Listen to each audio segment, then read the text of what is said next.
Anyway, ang dating kalab team naman ni Andrea Brillantes na si Seth Pedilin ay nagsalita na tungkol sa hiwalayan ni Andrea at Richie Rivero at kung gaano siya kasaya ngayon sa samahan ni Andrea at Kyle Echari. Roll, BTR. Hindi ko naman alam yung buong kwento. Okay. Hindi ko alam yung buong kwento. So, wala, hindi ako magsasalita ng patapos. Pero,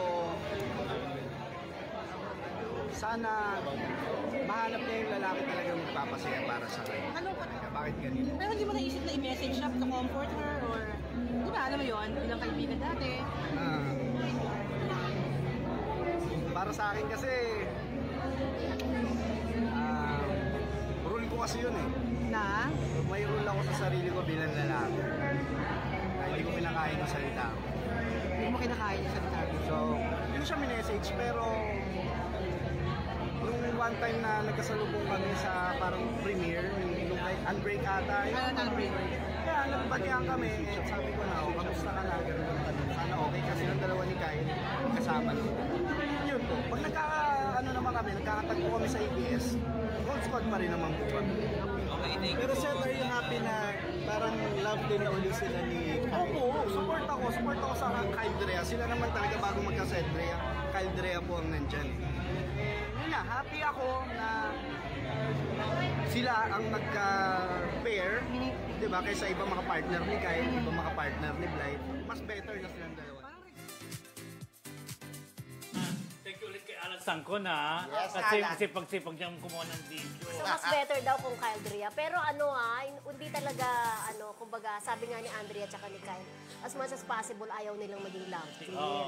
Nagkataon lang talaga na magkasama sila dito sa senior high. Pero hindi talaga sila pinupush as love team. Pero, pabor si Seth na maging magka-love team yung dalawa kaysa magpunta sa iba pa si Andrea, di ba? Pero basa ko dun sa sinasabi niya, hindi na rin talaga sila nagte-textan kung magkita lang sila sa ABS. Nag-hi hello, nagkukumustahan. Kumbaga, civil na lang sila sa isa't isa, nag-hi, hello, batian lang, hanggang ganun lang. Pero yung tinetext, nangungumusta, wala na. Kasi sabi niya, may rule daw siya bilang isang lalaki. Na ang rule number 1 ko, wag na ako makipag-communicate sa ex ko, baka may gano'n. Kasi may rule na rule siya. O baka mamaya, meron na siya kasi kay Francine, na hindi man umaami. Baka mag-chat-chat, nag-text ka pa dyan kaya.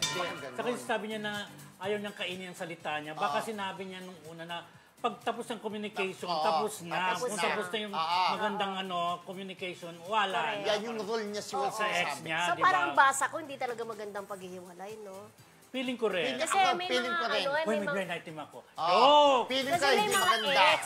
may mga mag-ex kasi na friends pa din naman sila, okay pa rin sila. Feeling ko diba? malabo. No? Malabo. Oo, Basta malabo. ng kwento mo, malabo. Ako na, base sa mga nalaman natin na malabo dahil di ba? Parang parang showbiz na lang yun. No? Oo, tsaka okay naman magbatian sila pag nakikita, magkumustahan, pero hanggang doon na nga lang, parang gano'n. Pero wala naman siya problem kay Kyle. Magkaibigan niyang dalawang yan. Kasi natutuwa pa nga siya na sila pinag-partner. Since sila naman magkakasama dati sa Gold Squad ba yun? Hanggang ngayon naman Gold Squad. Sabi, pag nakikita pa raw sila, Gold Squad pa rin, gano'n. Kadenang ginto. Parang gano'n. Pero never na mababalik yung friendship, di ba? Mahalin naman natin balang araw. Balang araw. Sobrang tanda na nila, matured na Pag sila. naghilom na. Sabi diba? nga, di ba? Diba parang Sharon Gabi, tingnan mo, nagkasama ulit. Oo, after how many years? Parang gano'n. Pero dati ayaw ni Sharon talaga, no? Balik ka naman kay Sharon. Gano'n naman talaga, di ba? Yun.